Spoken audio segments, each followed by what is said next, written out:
It's important to preserve the monitor for a variety of reasons. One is it's a piece of our American fabric, the story of what happened to our country 150 years ago today. And in a way, this one little ironclad was representative of a greater struggle. And so by stabilizing this ship, we're helping to tell the story of preserving the Union, keeping it together, and really kind of restarting the country so it was. Part of what we have to do in the conservation department is really assess artifacts individually. That's really one of the most important things we can do. So once an artifact's recovered from the ocean, before we can even touch it, we have to photo document it, x-ray it, do some written descriptions, and really assess what we're dealing with. It could be something simple or complex, but we really have to know what the material is and what we're setting out to do.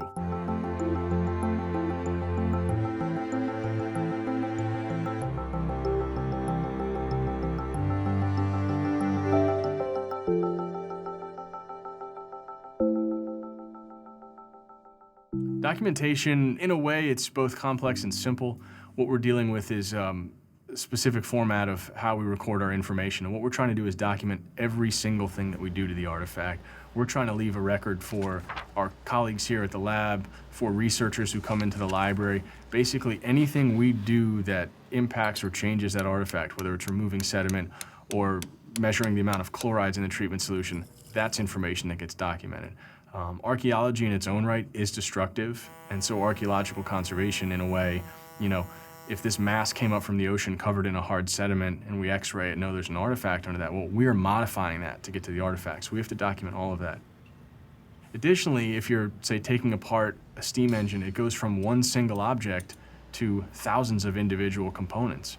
And if we're treating them in different sections of the lab with different methods, we need to know how to track these individual pieces, where they are in their treatment process, and ultimately get them back together, reassembled in the appropriate order. So we have multiple databases, paper documentation, computer programs set up to do a lot of this work. It's a giant evolving thing.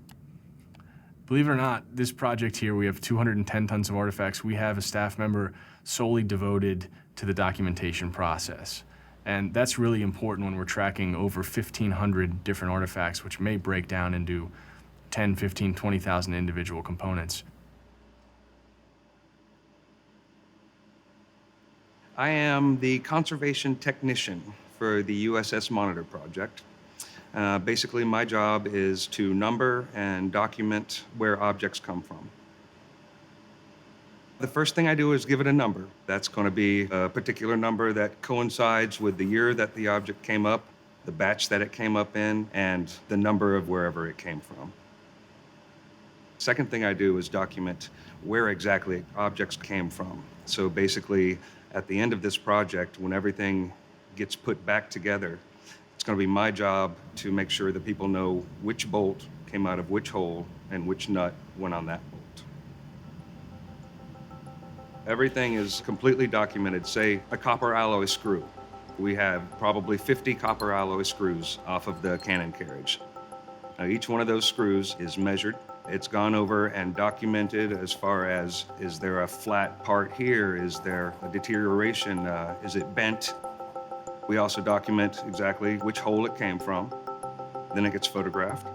Then a number is placed on it, and it is put in a vial, then placed into storage until a later date when it can actually start the conservation and treatment process.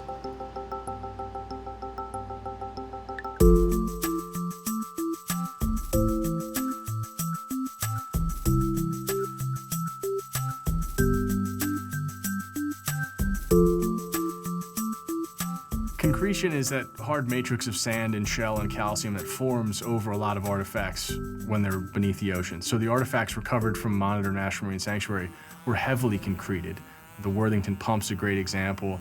We even found some masses of concreted sediment that likely contained artifacts, in which case we x-rayed them to look inside. But that concretion, although it helps at a certain point to cover an artifact and protect it in some ways, very difficult to remove. And if we're talking about fragile cast iron or organic materials where there's concretion, we use different methods and materials to do that. So the treatment phase for most monitor objects begins with the removal of bulk concreted products. This includes mixtures of sediment, corrosion, and dead marine life. To do this, we actually start out with a mixture of mechanical and pneumatic tools. So that's basically starting out with hammers and chisels, and then from there moving to the use of pneumatic tools, which includes large air hammers, mid-sized air scribes, ending off with really teeny, fine pneumatic air chisels. And so you can start out with heavy-handed tools, but as you remove the large material, then you have to go to finer and finer and finer tools, even down to scalpels and tweezers and brushes at the end. What you're looking at now is actually mixtures of wrought iron objects and wood. And so part of the treatment process involves separating out the iron components from the wood components. We kind of have an idea of what's actually there through use of X-radiography. We can actually see, in some cases, the wood structure as well as the iron structure side by side. X-ray is a really neat technique that we use. Not all the time, but it really depends on the artifact. We realized that the archaeologists had recovered the remains of one of the ship's bilge pumps. We could tell by some of the external shape, but there was a lot of sediment, hard concreted shell and sediment on the exterior of the object. And without really getting a better look inside, we weren't sure of the overall condition or health of that artifact. So we actually took multiple X-rays of the object, mosaicked them together, and that provided us basically with an internal view of the entire artifact. We could see the original spring valves, the poppets, the drive shafts, the steam chest, all the little cylinders. We could see the entire workings of the artifact in a series of X-rays, and that was without even laying our hands on it. We're doing what's called marine archaeological conservation. And so, just like with terrestrial archaeology, when you see people digging in the desert, we want to record everything. And so it's a very slow, methodical process to capture all that information. So to some people, this heavy concreted lump means nothing, but to us, it's got a whole story. And part of our goal, through even just cleaning with mechanical tools, is try to capture every aspect of that story and be able to save it for the public at some point down the line.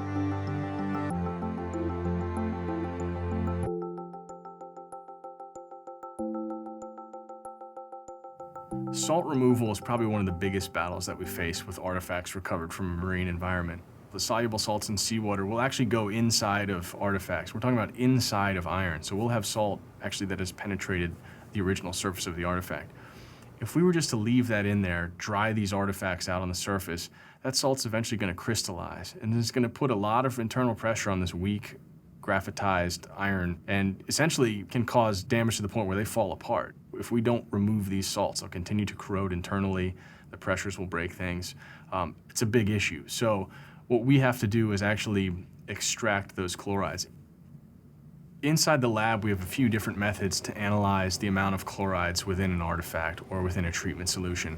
Currently, we're using ion chromatography, and basically we're able to test in parts per million how many chlorides are in any given solution. So that's our kind of standard method right now. And when we are performing a treatment, we're trying to get less than 1 part per million chloride in that solution. So extremely, extremely pure.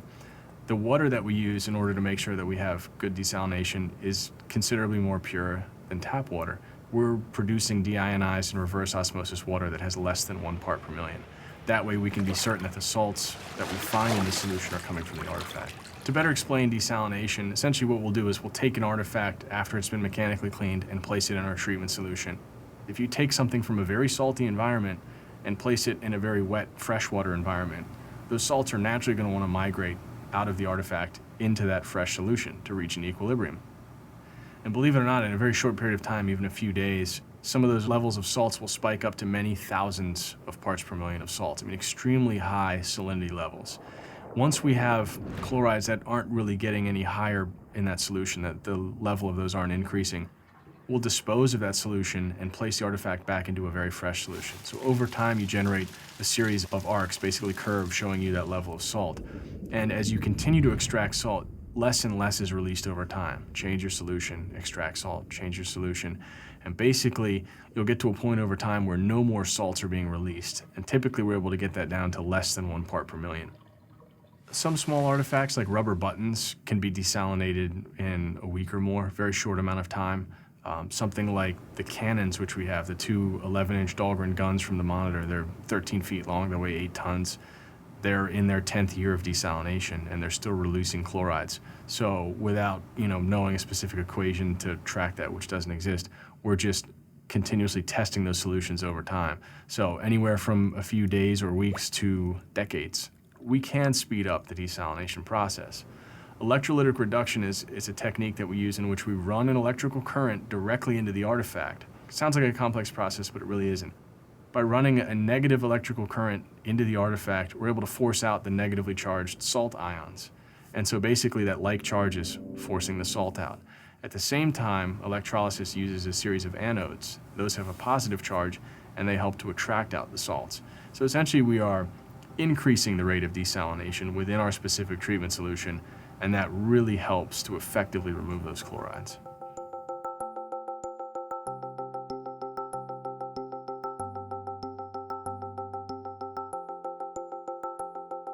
Once we're confident that the salts are out, we've tested the solutions in the artifacts, then we want to remove any chemicals that have built up in the artifact.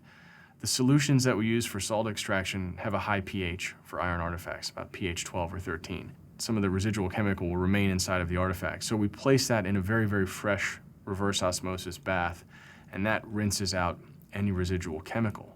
Once the chemical's out, we can safely begin drying the artifacts. Drying differs from artifact to artifact. Something like a wooden gun tool, we actually place that in a freeze dryer, and we're using that to help remove final moisture from the artifact. That can take a few days to a few months or more. Something like an iron artifact, let's say the Worthington pump components, we're actually drying those not just by placing them out in ambient air, but we're actually we're constructing a small dehumidification chamber. So what we're going to do is actually lower the humidity inside of that chamber by increments of, say, 5 or 10% relative humidity over time, and therefore we're not shocking the artifact by taking it from a wet environment and placing it in something that's very dry. That could have actual physical effects to the artifact. So slowly dialing back the humidity and drying the artifact over time is a big thing.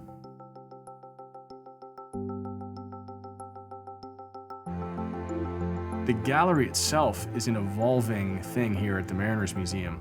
During mid-treatment, we're thinking, all right, is there a way that we can display this differently now that we're seeing things differently as a result of treatment? So it's kind of an organic, evolving exhibit out there in the galleries. While the treatment itself is very specific, the way that they're presented to the public, the way that these things are put on display, if they're visible, if they're touchable, we can have a really dynamic display, we can have a static display, we can have all of these things in the same gallery to provide a different experience. But a key component of that is, what is the most stable environment long-term for an artifact? We keep the gallery at a certain temperature and humidity, which is good for a general mixed collection. But something that's, let's say, a composite of cast iron and rubber and different materials, we may want to put that in a specific smaller case, like a microclimate, where we can control that differently from the main gallery. It really just depends on what is best suited for that artifact or size of artifact. There are so many amazing pieces that have been recovered from the wreck of the Monitor. But sometimes the most impressive ones aren't the biggest ones. I think my favorite is probably the Phoenix glass, the resurgam glass as we call it. It's a glass, or shards of glass, that were recovered from the interior of the turret.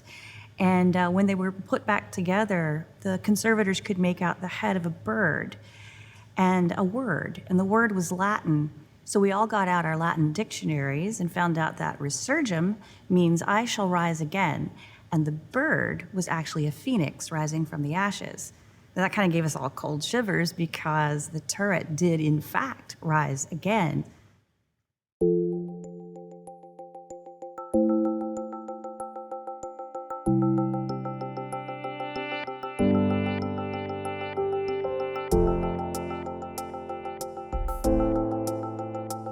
We're hoping to have all these artifacts treated within 20 to 25 years. And it's hard to really pin down an exact time, because what we're doing here, you can't just punch in numbers into a simple equation.